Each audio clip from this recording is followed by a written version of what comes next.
Good afternoon. My name is Ann Billisbach, and I'd like to welcome you to the Nebraska State Historical Society's Brown Bag Lecture Series that's held here at the Museum of Nebraska History every month on the third Thursday of the month.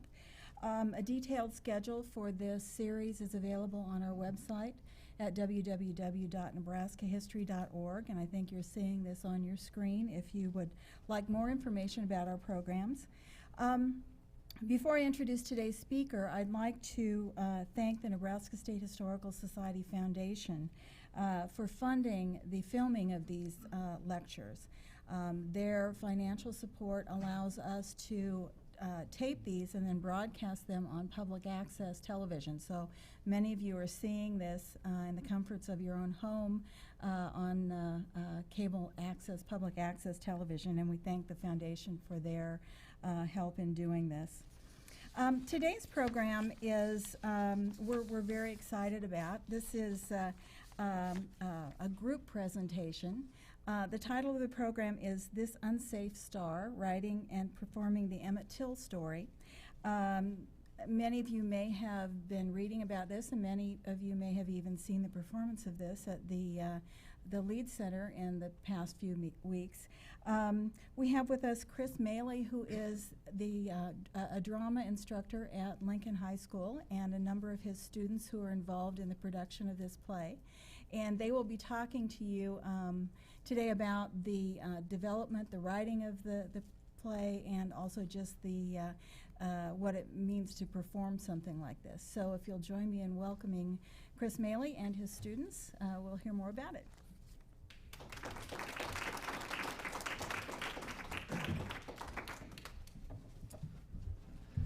Thank you very much. We'd like to begin by stating how honored we are to be here, and we're thankful that the Nebraska State Historical Society asked us to share this story with you, because we found it to be quite amazing, and we're still finding it to be quite amazing.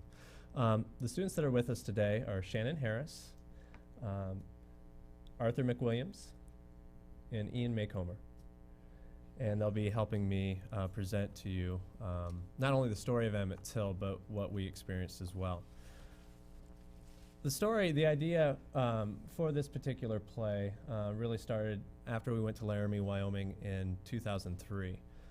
We were doing the show by Moise Kaufman entitled The Laramie Project, which details the killing of Matthew Shepard in Laramie, Wyoming. And we at the Lincoln High Theater Department wanted to make it a real memorable event. So we took students actually to Laramie and met with a lot of the citizens of Laramie, Wyoming, but also friends of Matthew Shepard. And it was really an amazing 48 hours for us. And what I came away with was a real strong sense of how we can use education to talk about hate crimes and talk about how to avoid violence in our culture.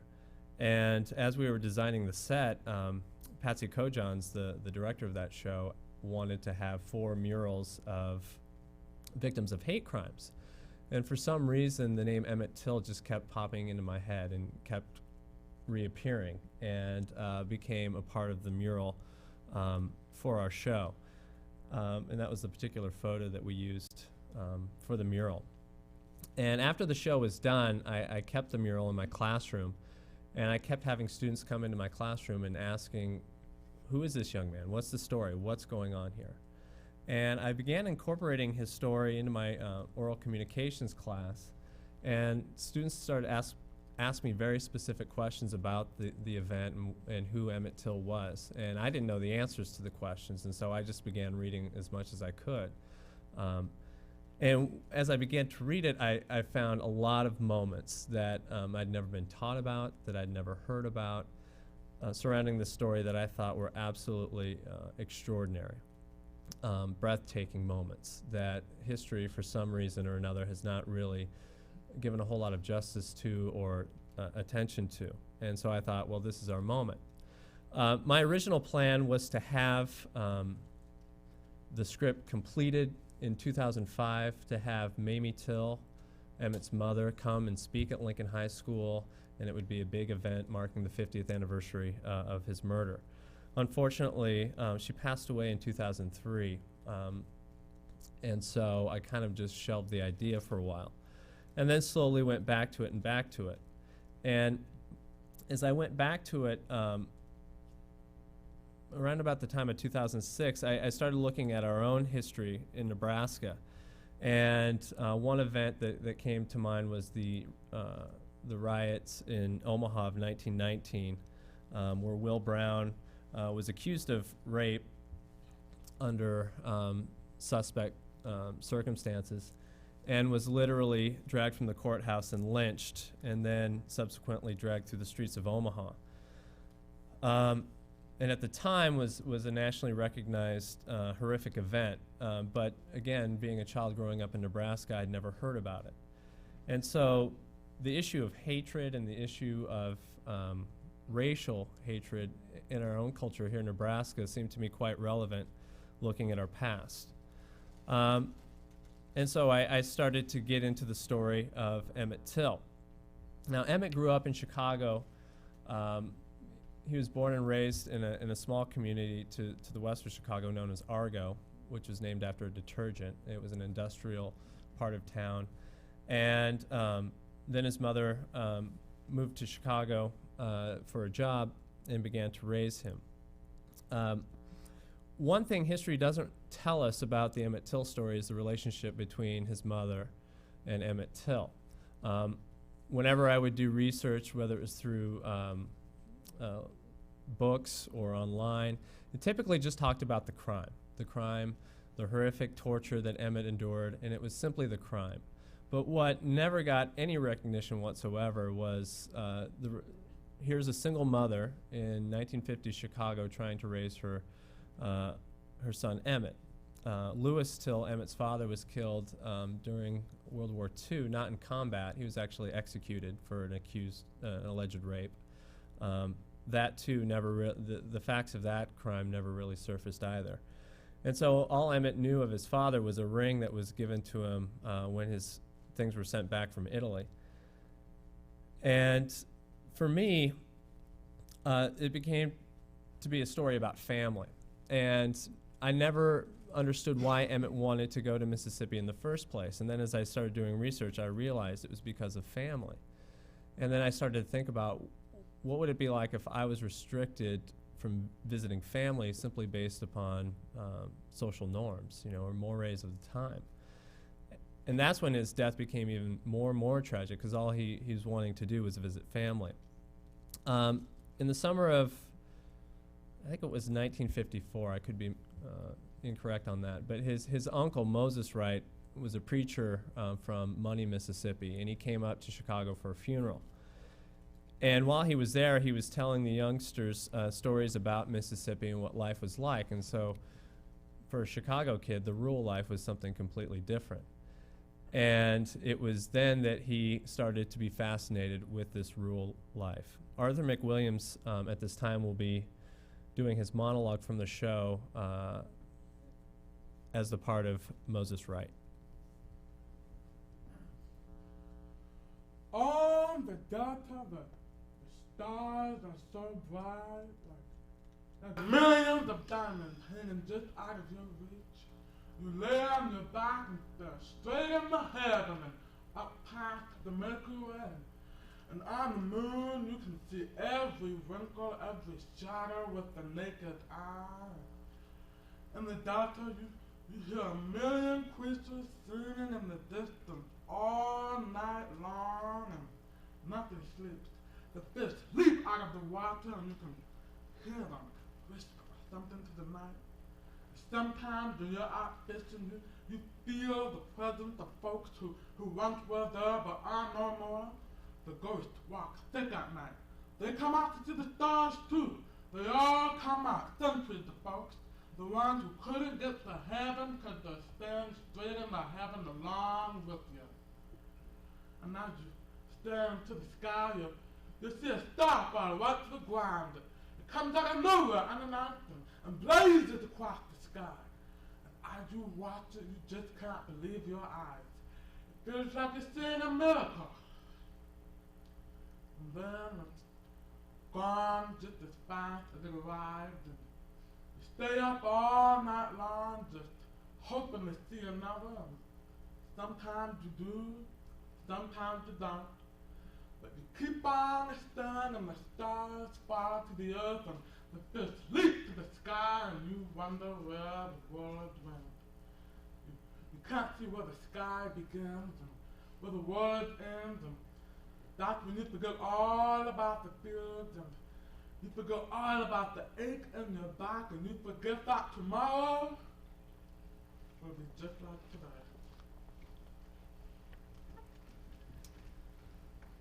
So for a 14-year-old young man, hearing Moses Wright speak was inspiring.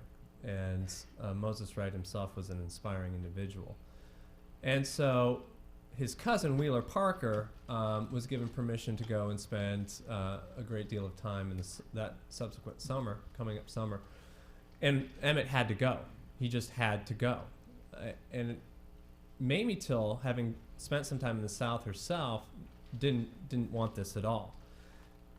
And for good reason. This is a map that details just some of the violence that was happening during the 1950s, all the way from lynchings to riots. And she knew what she was sending Emmett to. And she knew the brutality of what was going to happen. Shannon is going to do a part from the show that just talks about the seriousness of lynching at that time. In Mississippi, you don't get killed, you get lynched. There is a big difference. They don't want to see you die. They want to see you die without humility. They want to see you die with no humanity. Worse yet, it isn't proper without a crowd. In Mississippi, you don't get killed, you get lynched.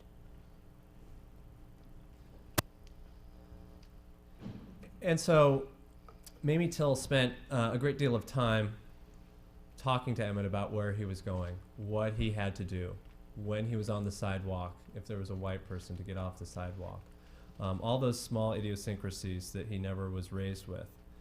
And she still was not convinced that sending him was the right thing to do. What convinced her was when Emmett told her that she had raised him right, and that he was taught to be kind to people and to love people, and he wouldn't do anything wrong. And that's what convinced her ultimately. And she also knew that he was 14, and he needed to know more about his family and the world he was coming up in. So on August 20th, he left with Wheeler Parker and Moses Wright to go to Mississippi. And the correspondence that she had with Emmett during that time, he was having the time of his life. They were playing games. He was exploring. He was meeting cousins he never knew he had, and he was really having a good time. What history shows us, or what history tells us, is known as the incident, which happened at Bryant's store. And Bryant's store was really the only place for kids to go to buy candy or pop. And it was a place that they frequented quite a bit. And this is the moment that history really has sort of misconstrued in a lot of different ways. And as I presented the script to the kids, the one thing I asked was, well, what do you know about the incident? And I heard every story there was under the sun. He called her baby, he grabbed her, a myriad of different things. What we do know from the eyewitnesses who were there, most notably Wheeler Parker's cousin and Simeon Wright, his cousin, is that he walked into the store, bought some gum, came out, and when Carolyn Bryant, the store clerk, came out, he whistled at her, the wolf whistle. And it was at that moment they all knew he had done something wrong. And really, Emmett didn't know the severity of what he had done. And they immediately ran. And she yelled after them and went for a gun, and then chased them in their car. And it was at that point that Emmett knew that he had broken a code, that he had done something wrong. And the kids knew it as well. days passed and nothing happened. It came of no consequence. In fact, there's stories that they went back to the store. Carolyn Bryant's husband, Roy Bryant, was actually a truck driver, and he was out driving a truck and then returned from Texas. And by that time, when he'd gotten back to Mississippi, it was all around town as gossip. And he had to do something. It was with J.W. Milam, and this is Roy Bryant here, but J.W. Milam and Roy Bryant came to the house on August the 28th, about 2 in the morning. They weren't concealing their faces. They banged on the door, and they came in with a Colt 45, went bedroom to bedroom looking for Emmett Till. Wheeler Parker was in the first room. They shined a light to his face. They were extremely irate, held a gun to him until they found Emmett, at which time they dragged him from the house. And then he was gone. Moses Wright tried to offer him money, tried to promise he would send him on the next train back north, tried to do everything he could to save Emmett's life. And a lot of people thought that he was just going to be physically assaulted and returned. But when the sun came up the next day, they knew that Emmett wasn't going to be coming back. Emmett's body had been tortured for several hours. He was shot, and then his remains were thrown into the Tallahatchie River, tied to a cotton gin fan with barbed wire. It is simply by fate that Emmett Till's murder was actually ever publicized. Had his body not snagged and been found by a fisherman, we may not know the name of Emmett Till, which reminds me of that lynching map that I showed you previously, because there are probably thousands of Emmett Tills that we don't know of, that we simply have no idea where these children and men are. His body is found, and I'm going to have Arthur, I'm going to put him on the spot, but could you do the father's ring, the finding of the ring scene? Moses Wright had to go identify the body because it was beyond recognition. And when Moses Wright got there, the only thing that they could identify him with was his father's ring that he was wearing, that he'd begged his mother to take with him on his trip so he could show his friends. And it was at that point, along the banks of the Tallahatchie, that Moses Wright had to identify Emmett Till.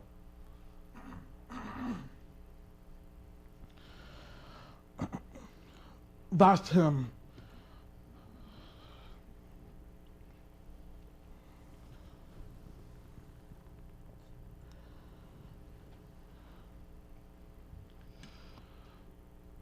That was his daddy's ring.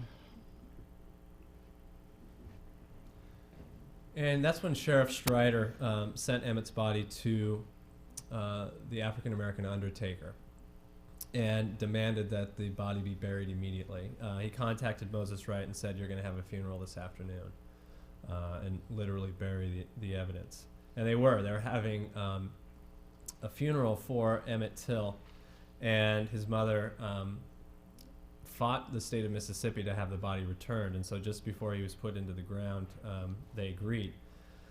The state of Mississippi allowed Emmett Till to return on 2 conditions. The first one is that Mamie Till would pay $3,000 for Emmett to be returned, and secondly, his casket could not be opened. It was sealed by the state of Mississippi. When Emmett Till's body returned to Chicago, a rather large crowd and the media showed up for the event, and there's pretty dramatic photography from this moment in history. She did not follow Mississippi law, and she did open the casket and saw what had happened. And if you've seen the 2003 documentary, The Untold Story of Lewis Till, she describes in detail exactly what she saw, and it's absolutely gut-wrenching. It's very hard to watch. And the one thing that she wondered was, why did they have to shoot him? He was beaten beyond recognition. Why did they have to shoot him? Why did they have to use every form of violence against him? And it was at this time that Mamie Till really made the pivotal decision to have an open casket funeral for Emmett Till and invite the press and media to photograph her son. Had she not done that, I don't know if we would be sitting here today talking about Emmett Till. It was a very bold decision, and Shannon at this time is going to be doing a part really in Mamie Till's words of why she decided to make this decision. I want the world to see my son. I want the world to see. If the newspapers want to take photos, let them. If they want to publish the photos in the newspaper, that's fine. I want the world to see Emmett. I want them to see. Everyone needs to see.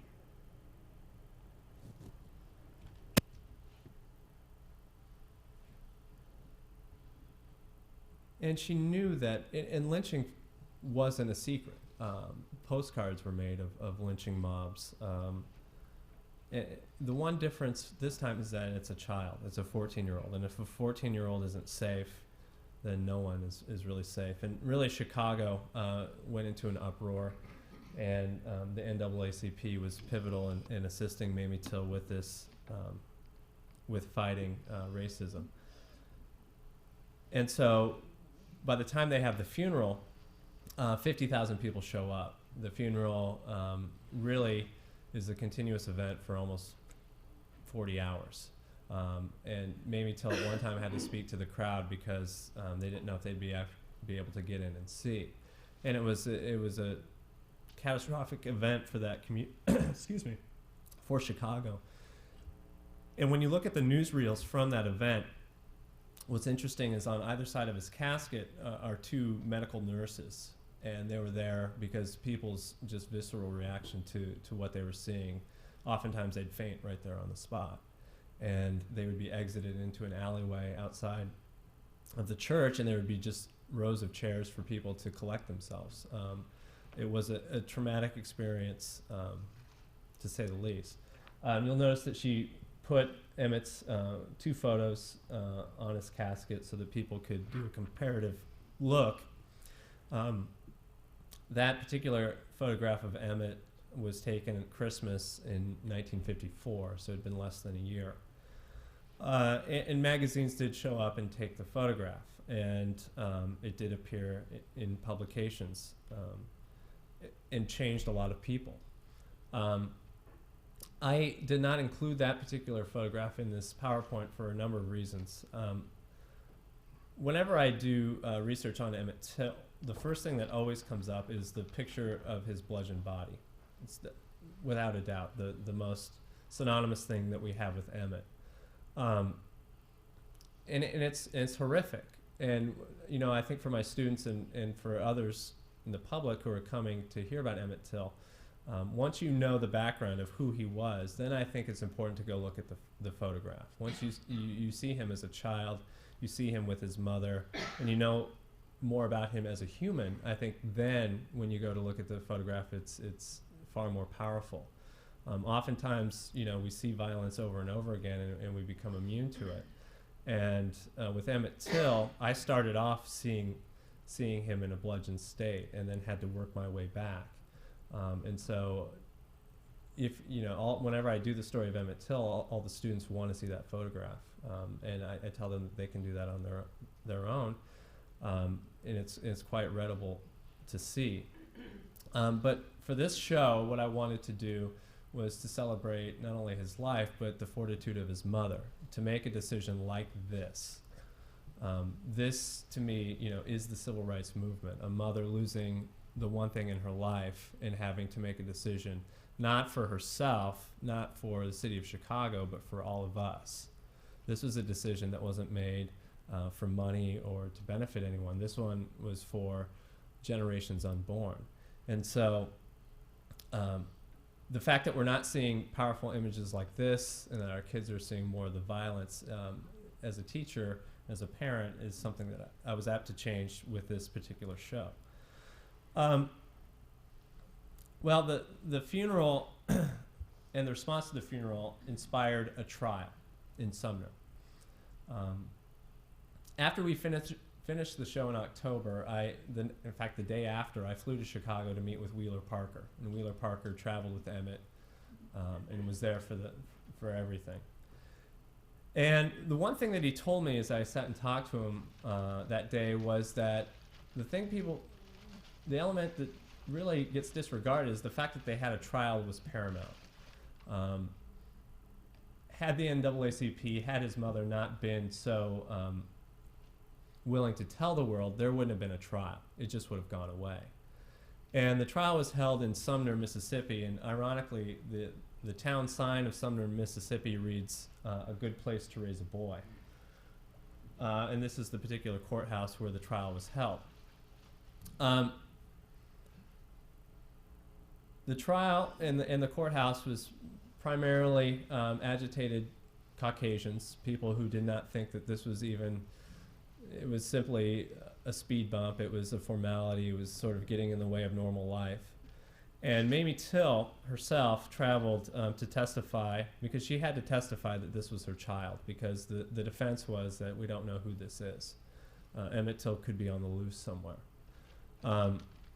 And so she had to go down and face this culture that she tried to prepare her son for. And ironically, too, during the trial, J.W. Milam would typically be playing with his kids during the trial. And, it was absolutely excruciating experience for Maly Till, simply because these men didn't conceal their identity. They did not try to hide anything. They pulled up in their truck. Everyone knew their truck. They didn't wear masks. And it was pretty much known who had killed Emmett Till.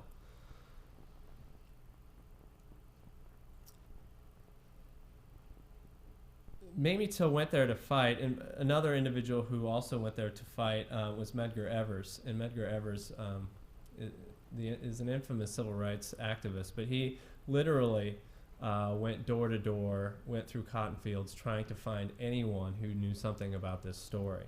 And he was trying to convince them to testify, and testify to what had happened.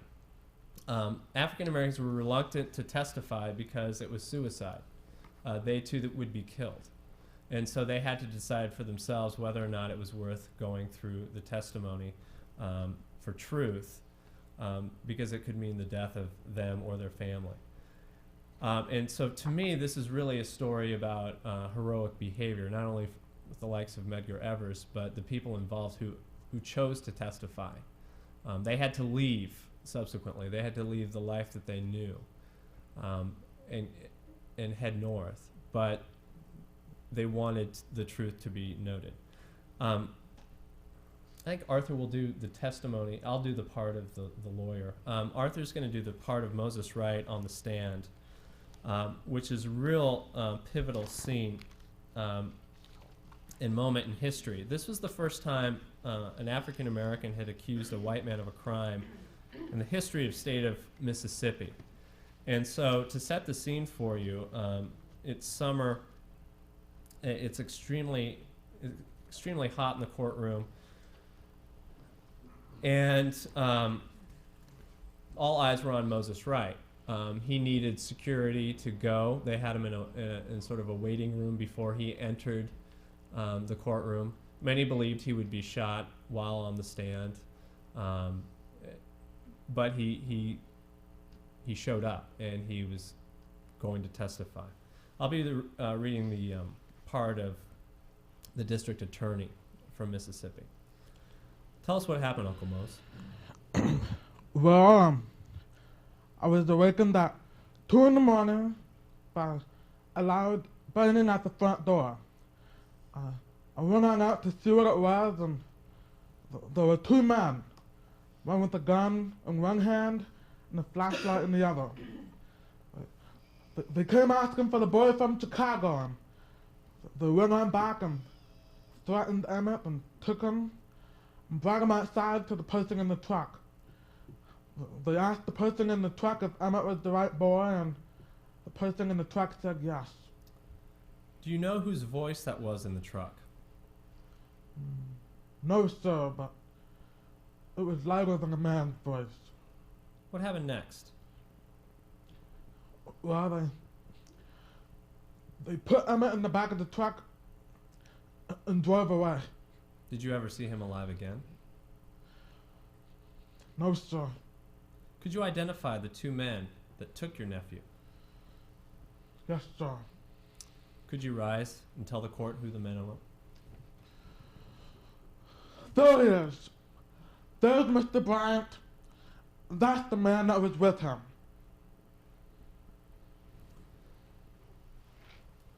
When this moment happened, a reporter from Chicago illegally took a photograph. There was to be no photographs taken during the proceedings. But he took this iconic photograph of Moses Wright on the stand pointing. And we have it here today. This was an incredibly important photograph. Again, our history books don't really ever show it, unfortunately. But not only was Moses Wright risking his life, the photographer himself is risking his life even taking the photo. History has recorded falsely that he said dar he.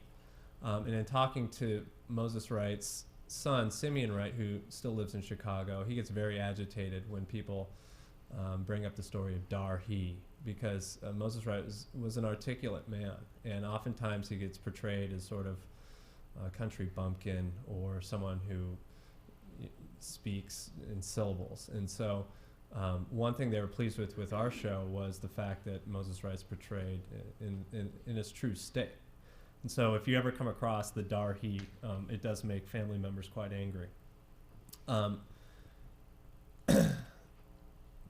The next person really of note is Willie Reed, the gentleman in the middle.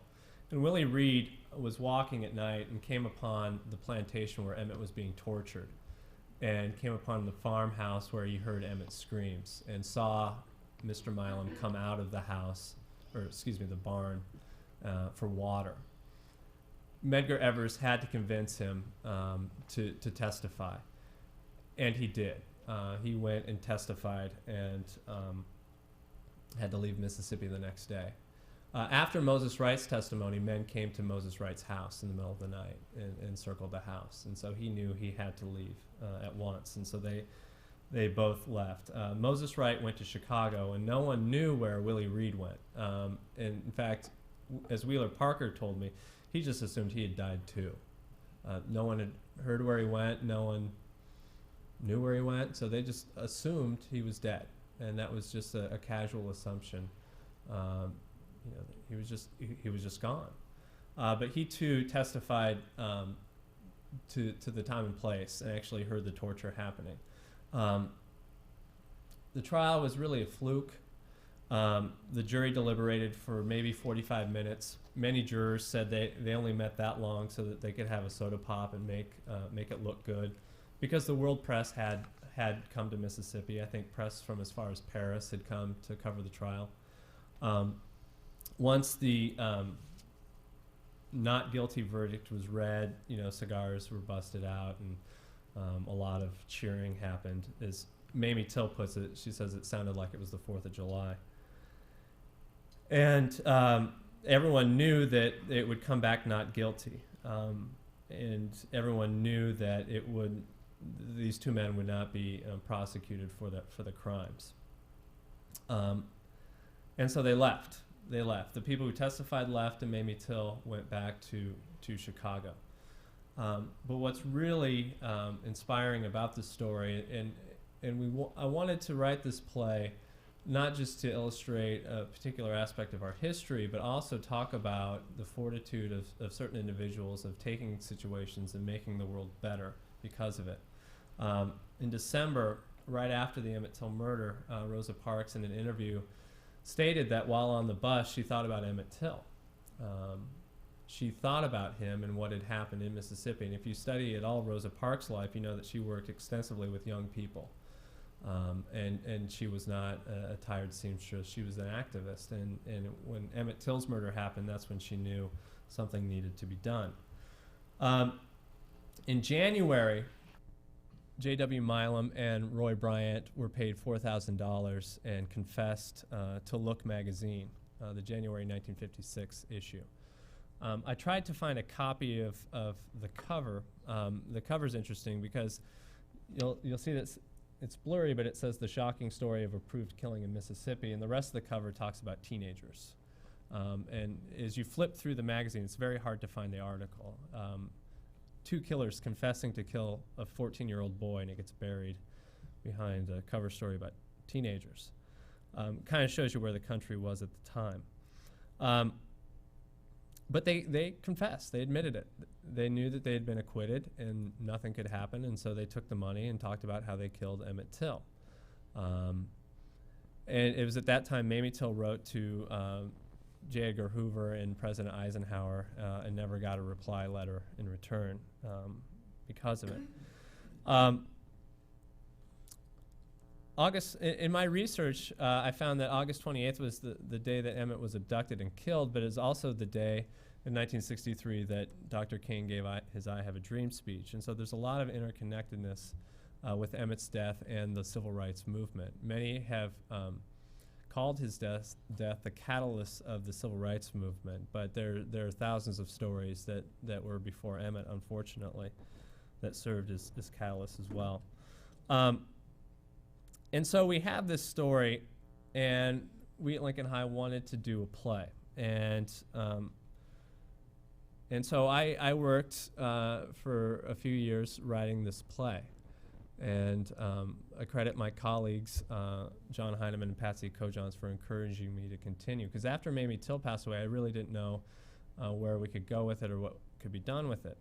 And that's when I met these individuals too. And last spring, I was meeting just these fantastic students, and I thought, well, I think they're ready. And so last spring, I know I approached Arthur and Shannon and gave them some information about Emmett Till and asked them if they were willing to be a part of this, and without hesitation, they were. And so in October, we began the process, and we had the rehearsals, and we had a cast of about 60 students. And I remember the first rehearsal that we had a big table just to do a reading, and the kids sat down black and white, just in their comfort zone. And so I said, well, let's mix it up. You know, this is what we're talking about, but let's mix it up. And as I was going through the process, this gentleman here on your left, John Goodwin, he's a campus supervisor at Lincoln High, and he came to my room and said, you're doing the play about Emmett Till? I said, yeah. He said, well, do you know who Wheeler Parker is? I said, yeah, I know who Wheeler Parker is.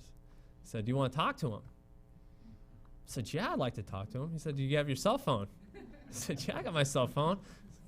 So I handed him my cell phone, and then 2 minutes later I was talking to Wheeler Parker. John Goodwin is related to Wheeler Parker. And Wheeler Parker is a gentleman who traveled with Emmett and knew Emmett. And so I had the fortune of going to Chicago and meeting with Wheeler. And I told him that if we performed this again, would he come to Lincoln and see the show and give opening remarks? And he said that he would. And so the story goes on. And in fact, the 2 days after we performed at the Lead Center in the Journal-Star, there was an article about Emmett Till's case. There's a bill being proposed in Washington right now called the Emmett Till Act, and it's going to reopen cases that were synonymously sort of ignored because of racism. And to give you some insight as to where the story is today, this is Bryant's store as it stands today, or barely stands today. The USA Today had an article last month about how the owner of this property knew the historical value and decided he wanted to sell it to the state of Mississippi, so he asked $40 million for this vital part of history. They countered with, I think, a $400,000 offer.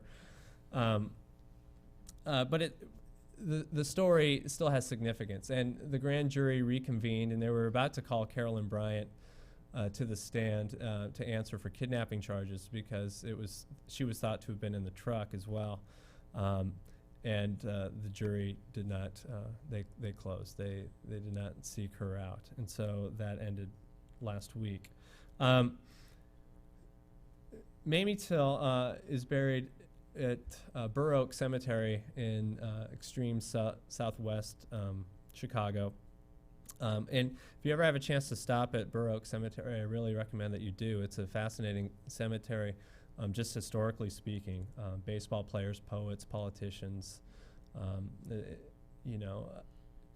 What I got a real sense of, too, while I was there is it's quite a drive from where Emmett lived. I spent the morning talking to Wheeler Parker and visiting where Emmett went to school, where he lived. And then I drove to the cemetery, and it's quite a long drive from where he lived. And so, it's an African-American cemetery that was sort of excluded from Chicago, but now has been enveloped by it. And it's a really interesting place to go. And Emmett is buried quite a ways away from his mother. There's a plan to build a museum there at the cemetery and to have Emmett and his mother lay in state together. If you do any research and look for the Emmett Till Memorial Museum, you'll find links to where to go. I'm sorry I don't have that with me. But that's their grand plan, and it should be something to behold. Jackson, Mississippi, just a few years back, opened Emmett Till Museum in Jackson, Mississippi. There are schools in Chicago and in Mississippi named after Emmett Till. There are also schools in Mississippi named after the sheriff who tried to have Emmett Till buried right away. There's an Emmett Till Highway, and it, I think, dissects the Sheriff Strider Highway as well. And so the history is very much alive and well.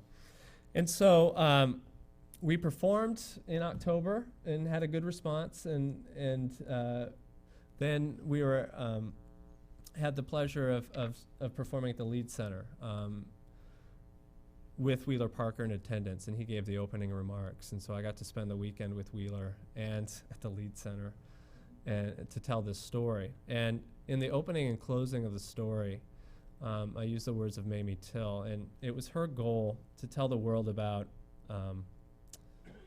Emmett Till. She spent her entire life. She went back to school after his death and became a teacher. And she had the Emmett Till Players in Chicago, and they would do orations of civil rights speeches, not only for themselves but for the community. And so it was her lifelong goal to teach the world not only about Emmett but about the civil rights movement and equality. And we at Lincoln High see this play as an extension of that pursuit. And so in the show, she tells the audience that she asked God, why did you take my only child? And she believed that God spoke to her and said, I took your only child to give you thousands more. And so that was really sort of our mission as well. And so when we stood at the Lead Center and had close to 2,000 people standing there, there's the thousands more. And so it was really our pleasure to bring that to a bigger stage and to a bigger audience, and hope that it made a difference. The real interesting story, however, is with these young people. And so I would ask that if you have any questions for these young people, to ask about the experience. They put on the show. I got to go hide during the performances and watch it as an audience member, but these students really had to enact the story. So do you guys want to come up and take some questions? Sure. Come on. Good. And this is a photograph from the show of Kendra portraying Mamie Till. Yeah, let's stand Yeah, up. you can.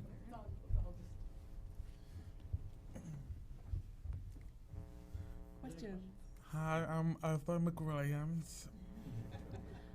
I'm Shannon Harris. I'm Ian Maycomber. Any questions? Tell us what, I know Arthur, you played the Uncle Mose. Can you tell us the other two of you what parts you played? Oh, I was Repeat the question in the mic. Okay. She asked what parts me and Shannon played, because he was Papa Mose. I was the store owner. I was in a flashback scene in which I treated younger Mamie Till very badly. I was one of the family members, one of the cousins that followed the family around. Yes. Any more questions? I would like to just say congratulations to all of you for just this extraordinary project and for bringing it to Lincoln. And the first time I read about it, I thought, oh my gosh, these kids get to act in the lead center stage. That in itself must have been quite a treat. I did see the documentary, The Untold Story of Emmett Till, and when it played at the Ross and helped to organize a discussion group that we had, there's a history professor named Patrick Jones at the university whose focus of his research has been on the civil rights movement. And it was one of the most lively discussions that we've hosted at the Ross. So I thank you for keeping the story alive, because a lot of people have no clue. Congratulations. Thank you. What was it like performing at the Lead Center? Scary. It wasn't scary, like, It was exciting. I was scared. I remember walking across the stage and I'm like, wow. Like I just wanted to jump up and down. I remember I remember the first time I walked across the stage. I don't remember who I was with. Me and someone else. Was it you? Might have been. I think maybe it probably wasn't us. And we did a lively little tap number just across the stage, and it was entertaining for us. Yeah, pretty much. There was no audience, Luckily. to our chagrin. It was really exciting because when you look at the stage and they're like 2,000 seats, you know, I was just really excited that I was ready for it. Like, it's just like, wow. Because we're used to performing in the little theater we have at Lincoln High that seats 400 people probably. I don't know how many, More but than that. Oh. Could you talk about, before the show began, Wheeler Parker spoke to the cast, and it was the first time they'd met him. And really, they spoke to Wheeler Parker and then went on stage and told the story. And I just wanted to get your reaction from what it was like to hear from Wheeler Parker right before the show. Well, Wheeler Parker, Reverend Wheeler Parker, okay. It was really, like, I was really in awe to just how he could see that and be there and still live and not be emotionally bashed, I guess. And I wanted to give him a big hug, and I think I tried to, and he was just kind of like, but it's okay. It was really touching to see him there. it was very surreal to have someone who was actually there and who actually experienced it to be talking to us, some kids from Nebraska, who before this knew nothing, well, most of us knew nothing about this case, and it was amazing to have someone who knew almost everything about it be there to talk to us. Like, even when he came, somehow I just wasn't able to get it through that he was actually here. I mean, like, he's here, and you know, he's been through it, but it just doesn't click, you know. It's like, because you're seeing history right before you, you know, you don't get many opportunities to meet somebody who's been through so much, you know, in their lifetime. It's history right before your eyes. I mean, you don't get that opportunity very often, so it was, exciting. She had her hand up. I'm curious, you know, this is such an emotional and difficult story to tell. I'm curious about how it affected you and how you prepared for it, and then, you know, how you let it go. I'm just trying to imagine being, you know, giving voice to this story and just the emotions involved with that. Can you talk about that? Paraphrase the question. So basically the question was how we felt during and performing the show. Well, most of my emotions were real because it is a sad, sad story. During the funeral scene, when you walk across, just that it's just the motion walking across and seeing Emmett, like imagining Emmett there in the casket. it was very sad for me. I think, like, especially with the funeral thing, you know, when I just get up on it just all comes out, you know, because, like, when I think of Nick Brown, who plays Emmett Till, you know, they're both the same age, you know, they're both so full of life, and so you think of that person not being there anymore. It's just, you know, it just really comes through you, like, you really have to know how to connect to it, you know. A lot of it is both the relationship we have with each other now and the relationship we have with the history. When you combine both of it, it just comes through, you know. I mean, like, when I walk across the stage, especially during the funeral scene, it's just so much, like, you just feel that overwhelming, that emotion just flowing through you. And, like, when I get on there, I don't feel like I'm here. I feel like I was actually there, and I try to imagine it, and it just comes through, like. I remember after we did one of the first run-throughs of the script around the tables that we pushed together, for like a week after that, I don't know if depressed is the right word, but I was saddened by it. I needed some Xanax or something to keep myself in a good mood, but it was just that, it was just so emotionally wrenching to imagine that that actually happened. And I think main purpose of the play is to make sure that never happens again. And it was just so tough, I guess would be a good word for it, to have to go through that every day for a month. Next. What one thing have you brought away from this experience of being involved with this play that is, you think, redefining your life from here on out? Paraphrase it, right? Yeah, go ahead. He asked one thing that we brought away from the show that changed our lives or defined our lives. I think it was just that what I brought away from it is that this horrible thing happened, and like I said earlier, we just need to make sure that it never happens again. And it's a lot like a show we did last year called Goodbye Marianne, and it's just about making sure that none of this stuff ever happens again. Well, like, before Mr. Maly got us together, I didn't even know, I've never heard of the name Emmett Till, so I think a lot of it was, I learned a lot of new things, you know, I learned more, I think this play helped me become more aware of my history in this country in general. I mean, this did happen, so it just says that, you know, we as the human race, we have a lot to work on. This stuff still does happen today. I mean, maybe not the way it did back then, but it still goes on. It evolved throughout time, so I think with this play, it just helped me mature more and make me wanna, it motivates me to wanna go out and change things a lot more and just go out there and just do something to improve our society, you know, so that, like Ian said, so it doesn't happen again.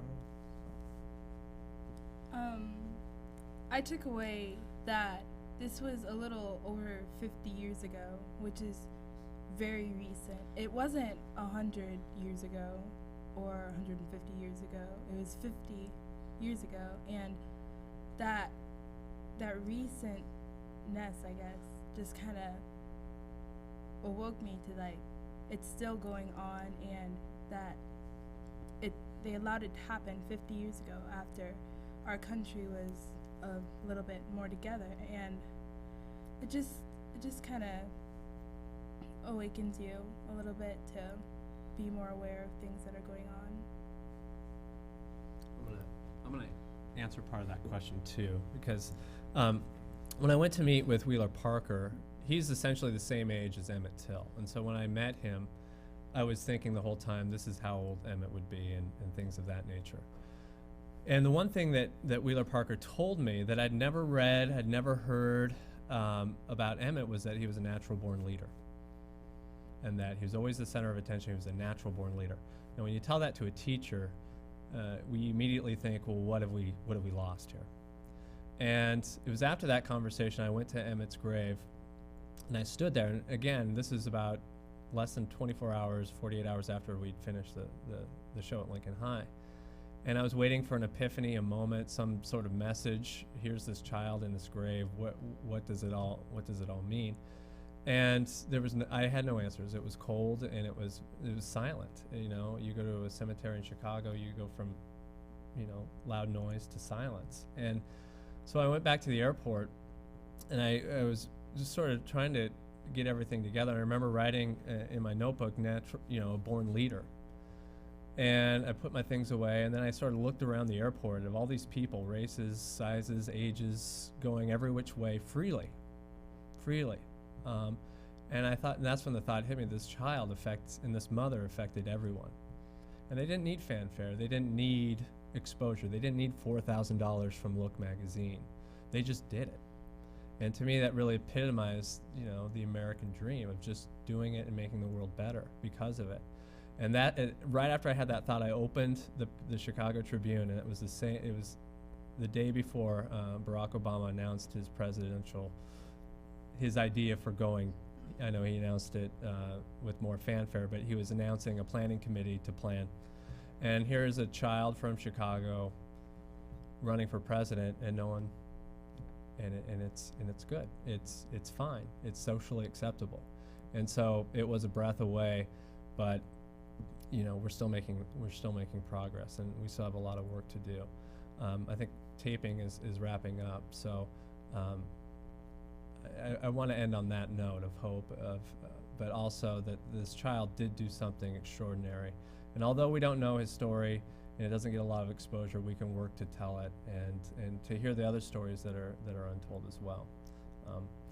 We had a question in the back.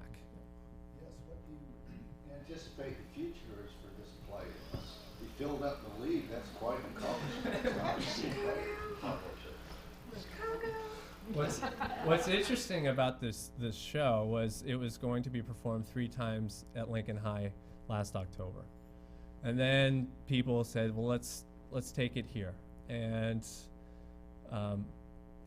as I was telling Anne, it was supposed to end in October, and here I am in March, and it's still going. There's a lot of other people who are interested. So I don't know. I've had a lot of people. I heard from people in Alabama, a professor in Alabama who just heard about it. I don't know how. Well, he's doing a book on sort of an annotated bibliography of all the works about Emmett Till. But you know, I'll get an email from people all over the country just hearing about it, wanting to know more about it. I don't know at this definitive time where it's going next, but it's going somewhere, so we'll see. Ironically enough, in April I'm going back to Chicago to visit Wheeler, and I'm going to have the chance to sit down with Willie Reed, who Medgar Evers convinced to testify. His story to me can stand on its own. He did testify. He sort of went underground and resurfaced in Chicago. He suffered a breakdown shortly thereafter. And really all he was doing was going for a walk to get food, and that walk changed his life. And so I'm anxious to meet with him and to see, but I have no idea. But we're thankful that I think the most rewarding thing about this environment or this experience has been people opening doors and people willing to listen and people taking the story and having ownership for its own. You know, this isn't our story. This story belongs to all of us, I think. And so my dream is to have children use this script to learn from. That's my dream. You know, everyone talks about a bigger stage somewhere, but really, ultimately, if it can enlighten people of where we've been, but also help us to where we're going, I think that's what we want to do with it.